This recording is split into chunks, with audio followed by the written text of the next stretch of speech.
warahmatullahi wabarakatuh. Bismillah, alhamdulillah, wassalatu wassalamu ala rasulillah. Yang terhormat Ibu Bupati, yang terhormat Bapak Ustadz Adi Hidayat LCMA, terima kasih Pak Ustadz sudah berkenan hadir. Dan kehadiran Bapak sebetulnya sudah ditunggu lama oleh Ibu Bupati di Kabupaten Serang. Kita tepuk tangan untuk Pak Ustadz. Rekan-rekan pejabat eselon 2, eselon 3, eselon 4, para fungsional, seluruh hadirin, juga adik-adik anak yatim. Ini yatim atau yatim piatu Ibu Bupati dari anak-anak ASN di Kabupaten Serang berjumlah 40 orang. Bapak Ibu hadirin yang berbahagia, syukur alhamdulillah pada hari ini Allah mentakdirkan kita bisa hadir di tempat ini setelah tadi kita melaksanakan upacara peringatan Hari Ulang Tahun Polri ke-51 tingkat Kabupaten Serang. Dan alhamdulillah Ibu Bupati berkenan untuk menjadi inspektur upacara pada upacara tersebut. Terima kasih Ibu Bupati. Kemudian pada peringatan HUT Polri ke-51 ini beberapa hal dapat kami laporkan Ibu Bupati. Menyesuaikan dengan kondisi masih pandemi, tidurnya orang berilmu di masjid itu lebih bernilai daripada sholatnya orang yang tidak berilmu. Oleh karena itu kami para ASN tidak mau rugi Pak Ustadz, tidak mau celaka. Sudah berpuluh-puluh tahun menjadi ASN, bahkan dengan kegiatan yang padat, terkadang anak istri juga kami tinggalkan. Kami tidak ingin berakhir sia-sia. Tetap kami sebagai ASN ingin masuk surga. Oleh karena itu, kami mohon nasihat yang akan membawa kami tentunya ke surga nanti. Sebab persoalannya bukan tidur dan sholat, tetapi di situ pasti ada persoalan pengetahuan, persoalan ilmu.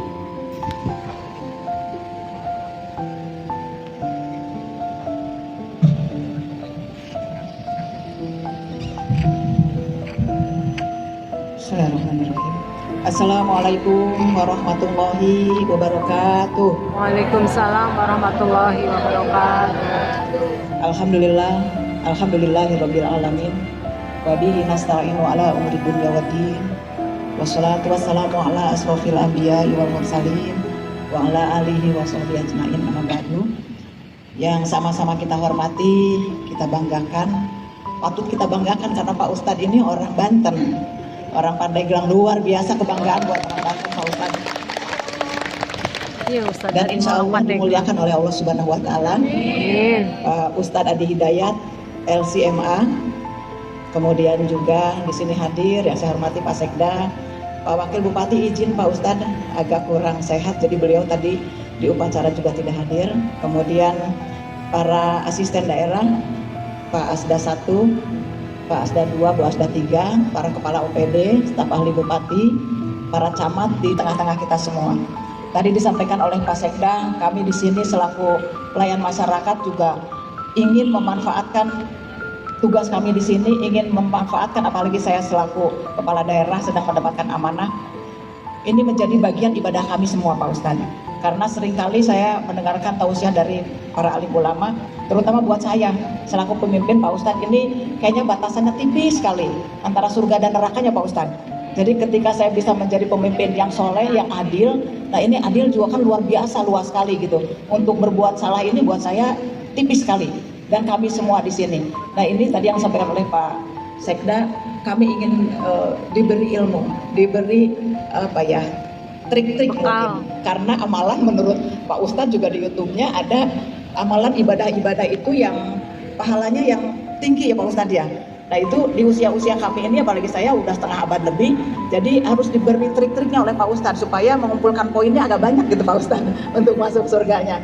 Karena luar biasa ilmu-ilmu yang dimiliki oleh Pak Ustadz ini, dan subhanallah Allah memberikan kecerdasan yang luar biasa kepada Pak Ustadz. Saya dari tadi sambil menunggu Pak Ustadz ngobrol dengan Pak Sekda, kok bisa ya, saya bilang itu ada yang dikasih kecerdasan oleh Allah secerdas itu seperti Pak Ustadz. Tahu sih ya, sampai tahu posisi ayat di sebelah mana, halaman berapa. Kenapa kita ngapalin ayat berapa ayat saja amalan. Astagfirullahaladzim. Berharap tidak hanya sekali ini saja Pak Ustadz. Kalau Pak Ustadz ada waktu, kami sangat berharap dan bisa secara rutin kami untuk di sini. Memang sebelum pandemi kami biasanya ada tausiah para alim ulama Ustadz di sini di sekitar Serang setelah upacara di depan pendopo biasanya, tapi pas pandemi kami sempat terhenti. Mudah-mudahan kondisi aman seperti ini bisa berlangsung dan Pak Ustadz bisa memberikan schedule untuk kami untuk terus belajar Pak Ustadz.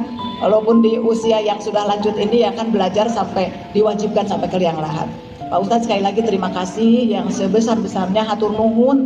Pak Ustadz sudah berkenan hadir di tengah kesibukan yang sangat luar biasa, dan tentunya kami mendoakan kepada Pak Ustadz senantiasa diberi kesehatan oleh Allah Subhanahu wa Ta'ala, sedang siar agama, sedang memberikan ilmu kepada kita semua luar biasa, dan juga tentunya kami minta didoakan oleh Pak Ustadz, kami diberi kesehatan, diberi kekuatan, dan yang paling terpenting kami terus bisa meningkatkan ibadah-ibadah kami, ketakwaan kami kepada Allah Subhanahu wa Ta'ala. Terima kasih, demikian beberapa hal yang dapat saya sampaikan. Billahi taufik wal hidayah. Wassalamualaikum warahmatullahi wabarakatuh. Waalaikumsalam warahmatullahi wabarakatuh. Warahmatullahi wabarakatuh. Alhamdulillahilladzi faddala asy-syakirina fil 'alamin.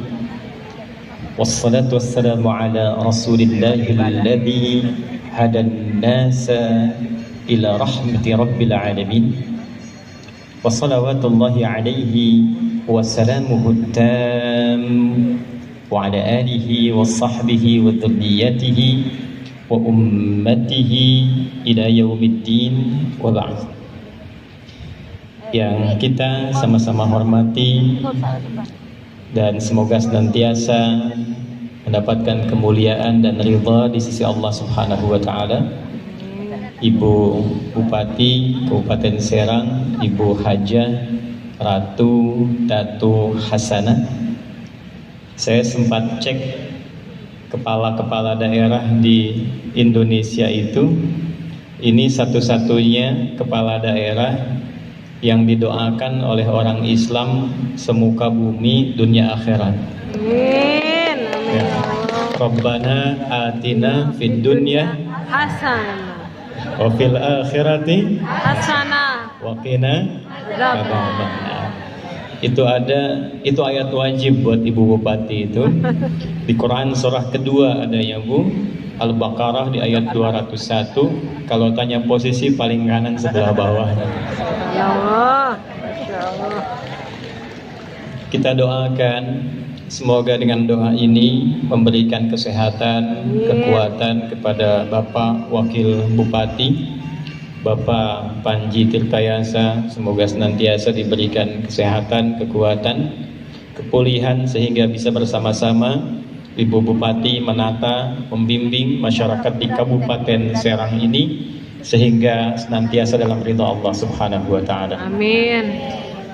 Ini penting untuk diawali karena menjadi pemimpin itu tadi Ibu sudah mengawali tipis itu antara kanan dengan kiri ya, tapi juga sangat luar biasa potensi kemuliaannya. Orang yang senantiasa mendoakan pemimpin, masyarakat dalam Quran itu, dalam hadis didorong oleh Rasulullah untuk terus memberikan doa-doa terbaik untuk pemimpinnya.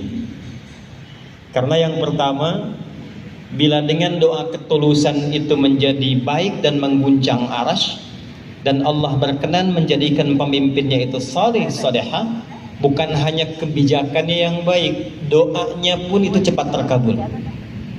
Kata Nabi SAW, thalathatun la turaddu da'watuhum. Ada 3 golongan yang doanya cepat dijawab, nyaris tak tertolak. Urutan pertamanya al-imamul adil, pemimpin yang mampu bersikap bijak, adil dan menyejahterakan. Jadi ketika ada sosok pemimpin itu bisa adil, bisa baik, menyejahterakan, itu langsung Nabi yang memberikan garansi. Dia mengangkat tangan, doanya cepat terjawab. Bapak kenal dengan Umar bin Abdul Aziz? Kenal di mana? Cuma Korpri Serang yang kenal dengan Umar bin Abdul Aziz itu. Masya Allah. Itu saat dilantik Pak, Bu, jadi pemimpin tertinggi pada masa itu. Doa pertamanya inna lillahi wa inna ilaihi raji'un. Biasanya kan doa ini dibacakan kalau sedang angkat mayat saja ya. Ada yang meninggal dibacakan. Itu Umar bin Abdul Aziz sadar bahwa ini adalah ujian. Dan bimbingan ujian kepemimpinan diantaranya disupport dengan kalimat di Quran surah kedua Al-Baqarah ayat 156, alladzina idza asabathum musibah qalu inna lillahi wa inna ilaihi raji'un. Kata beliau, ya Allah, Engkau yang pilih saya, Engkau yang titipkan amanah ini kepada saya, maka saya serahkan diri saya sepenuhnya dalam bimbinganmu, dan kepadamu lah aku kembalikan semua urusanku. Maka ketika kalimat ini mengawali kepemimpinannya dan rakyat mendoakan, naik jadi pimpinan, tercatat dalam sejarah di kepemimpinan beliau tidak ada satupun rakyatnya yang hidup di bawah garis kemiskinan. Sampai-sampai zakat malnya itu saking susahnya menemukan orang yang layak menerima zakat, itu dioper ke provinsi lain, bahkan kemudian dioper ke negara lain, karena beliau mimpin pada saat itu kepemimpinan dalam skup negara Islam. Jadi kita bermohon pada Allah dengan kita banyak berdoa, memberikan kebaikan-kebaikan. Mudah-mudahan bukan hanya kebijakannya, tapi juga doanya pun dikabul oleh Allah Subhanahu wa ta'ala. Tapi tipis, sebab hisabnya di akhirat nanti pun itu akan mencakup hisab rakyat yang dipimpinnya.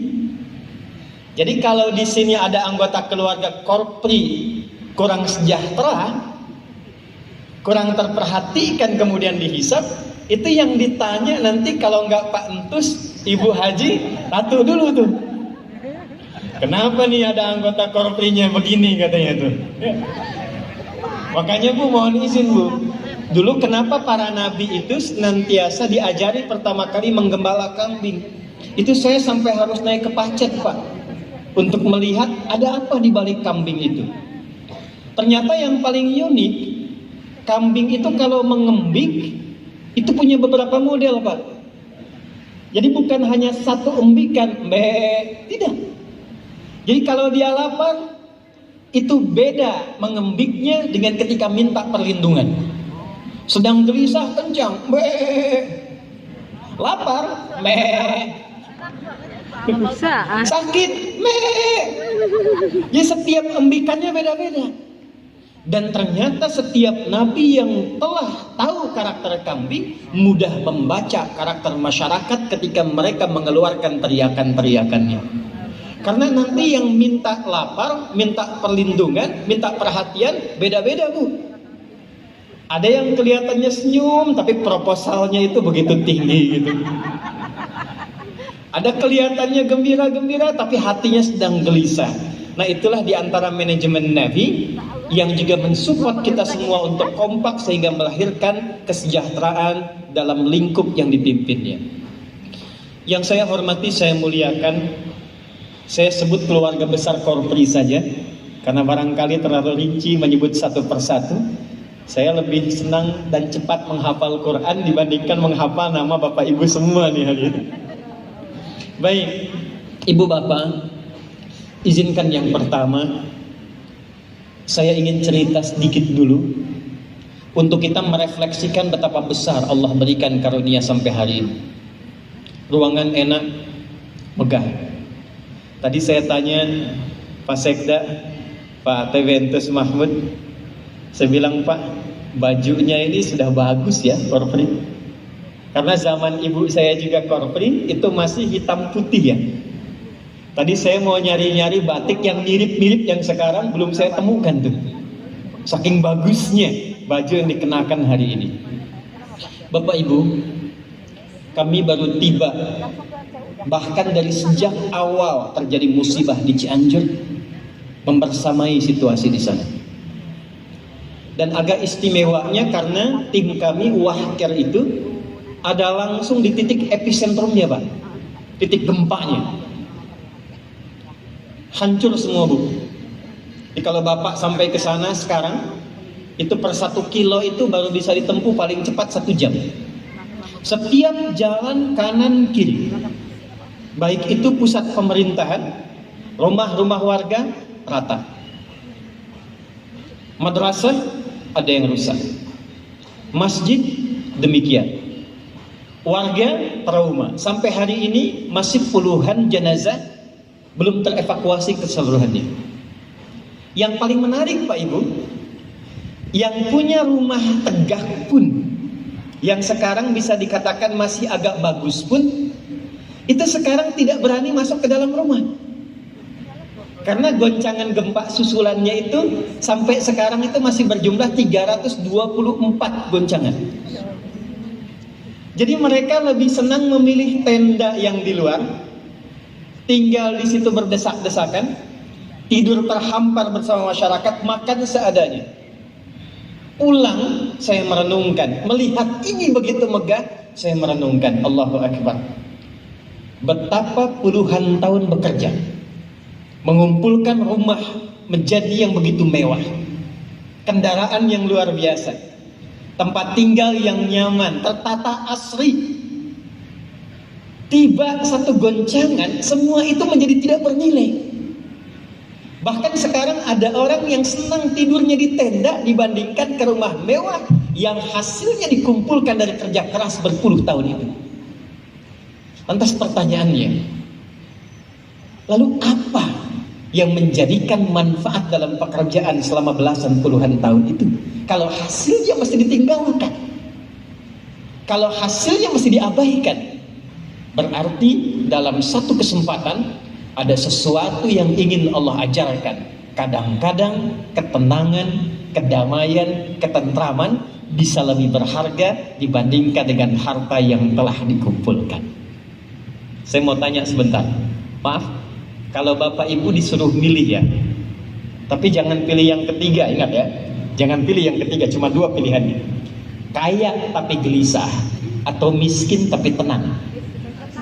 Oh kan? Kaya tapi gelisah atau miskin tapi tenang. Tuh kan? Pilih yang ketiga kan? Kaya tapi tenang. Ya, Allah Maha tahu itu, ya. Makanya sebelum kita pilih, Allah hadirkan langsung yang ketiga. Jadi kalau tenang saja, gembira, tenang, belum tentu sukses. Itu namanya farihah. Farah namanya. Farhan orangnya. Jadi kalau ada orang yang namanya farhan, itu artinya diharapkan bahagia, damai, sentosa selama hidupnya, sekalipun belum tentu sukses. Tapi kalau sukses, kaya, baik, belum tentu bahagia. Ini masih makna umum. Namanya fauz dalam bahasa Arab. Sifatnya fauzi. Namanya faiz. Fauzan, faizah. Pak Faiz, bapak yang sukses, tapi belum tentu bahagia. Nah, kalau kita ingin satukan, saya Faiz ingin bahagia, saya Farah ingin sukses, maka harus punya sifat yang ketiga. Sifatnya disebut dengan falahun. Apa namanya? Falahun. Dan jujur kita katakan, orang Islam, bahkan non-muslim pun, sepanjang manusia, hamba Allah, diperdengarkan oleh Allah kalimat falah 5 kali dalam sehari. Seakan-akan saking sayangnya Allah itu kan disebut Rahman dan Rahim. Rahman itu puncak kasih yang tiada batas. Rahim di birokrasi, yang di korpri, yang dititipi jabatan, yang di bagian tugas A, B, C, dan D, sepanjang hidup ayo sukses. Jangan tanggung. Kalau jabatan bercita-cita yang tertinggi, kalau harta bercita-cita yang banyak hartanya, Kalau ilmu bercita-cita yang paling luas ilmunya, tapi falah, jadikan jabatan, kedudukan, pekerjaan, kesuksesan juga mengantarkan kebahagiaan dalam kehidupan. Mimpi. Nah, itu bukan yang diinginkan. Nah, inilah yang akan kita tarik dalam materi kita yang singkat. Bagaimana kita mensyukuri nikmat 51 tahun Korpri di hari ini untuk menggapai kebahagiaan dan kesuksesan dalam berkehidupan. Ini yang coba kita turunkan dan mudah-mudahan cukup kita bahas secara singkat di kesempatan kali ini. Jadi yang tadi muqaddimah, sekarang isinya. Bapak Ibu sekalian, ulang tahun itu bahasa Arabnya disebut milad.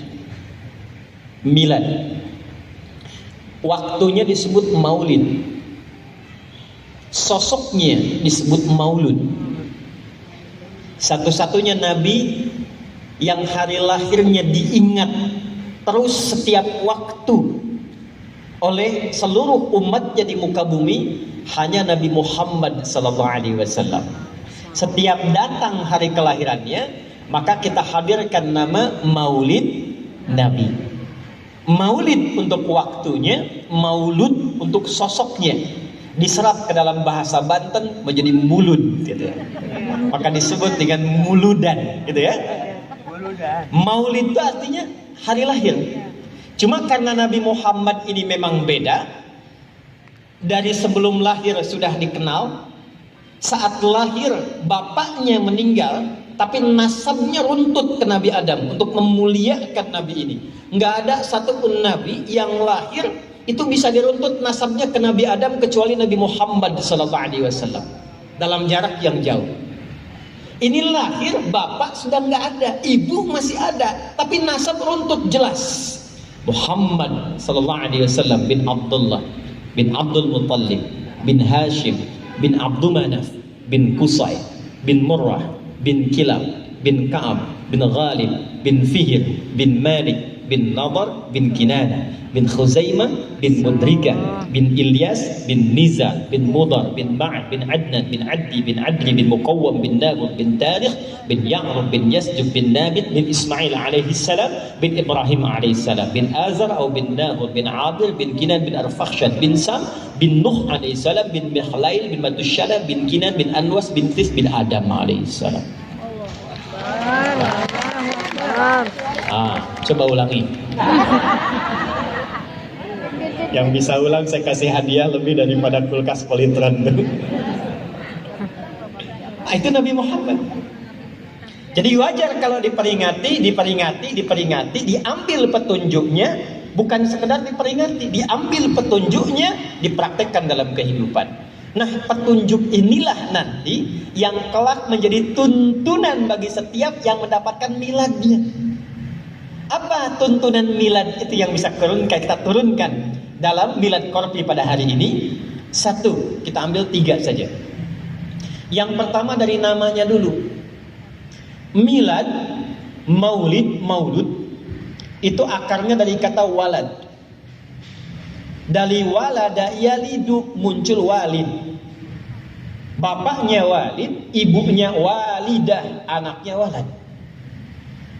Dalam bahasa Arab, kalau digabungkan walad, walid, walidah, gabungkan jadi satu, maulid, maulud, disebut dengan milad. Jadi apa yang dimaksud dengan milad ini? Kalau walad itu anak, walid itu bapak, walidah itu ibu. Jadi ketika dikumpulkan dalam satu waktu milad, hari lahirnya, hari miladnya, seakan-akan memberikan kesan bahwa, hei, ketika engkau dapat milad itu, lihat ibumu, lihat bapakmu, lihat sekitaran saudara-saudaramu. Jangan-jangan selama ini engkau merasa nyaman, engkau merasa tentram, sedangkan orang yang telah mengandungmu sedang merasakan kesulitan. Sedangkan orang yang telah berpeluh keringat melawatmu belum merasakan kebahagiaan. Maka adab yang pertama dalam Islam, ketika seseorang telah mencapai miladnya, yang pertama kali harus dilakukan, puncakkan bakti pertama kepada orang tua yang telah memberikan kenyamanan dalam hidupnya. Khususnya yang pertama, ibu yang telah memberikan perhatian dalam pada dirinya. Quran surah ke-46 ayat ke-15. Wa wassaynal insana, saya masuk ke korpri, dan kami wasiatkan kepada siapapun yang beraktivitas di muka bumi, setiap manusia. Karena insan itu disebutkan 65 kali dalam Al-Quran, hanya ditujukan menyebut manusia yang sedang beraktivitas, dari bangun tidur sampai tidur lagi. Kalau disebutkan tentang nafsu, maka disebutkan dengan kalimat bashar 35 kali dalam Al-Quran. Kalau disebutkan tentang hubungan sosial, maka disebutkan dengan nas 241 kali disebutkan dalam Al-Quran. Tapi ayatnya dibuka dengan kalimat al-insan, semua manusia yang bekerja. Saya tanya pada Bapak Ibu sekalian, ini yang kumpul di korpri ini berdinas tidak? Bekerja tidak? Berarti ayat ini berlaku untuk Bapak dan Ibu. Wa wassaynal insana, kami wasiatkan kepada setiap manusia yang beraktivitas, baik secara individual ataupun secara komunal, apalagi dalam konteks dihimpun lewat organisasi. Apa yang diwasiatkan kata Allah? Biwalidayhi ihsana, kepada orang yang telah memberikan jasa kepada Anda sehingga Anda sukses itu, berbuatlah baik kepada mereka. Siapa di antara mereka yang paling utama? Hamalathu ummu, satu ibu. Jadi kalau kita pribadi Pak, ibu kita yang mengandung, yang melahirkan. Tapi kalau dalam konteks kita bekerja berdinas, kita mengabdi pada bangsa, pada negara, maka siapa ibu yang dimaksudkan dalam bahasa Arab?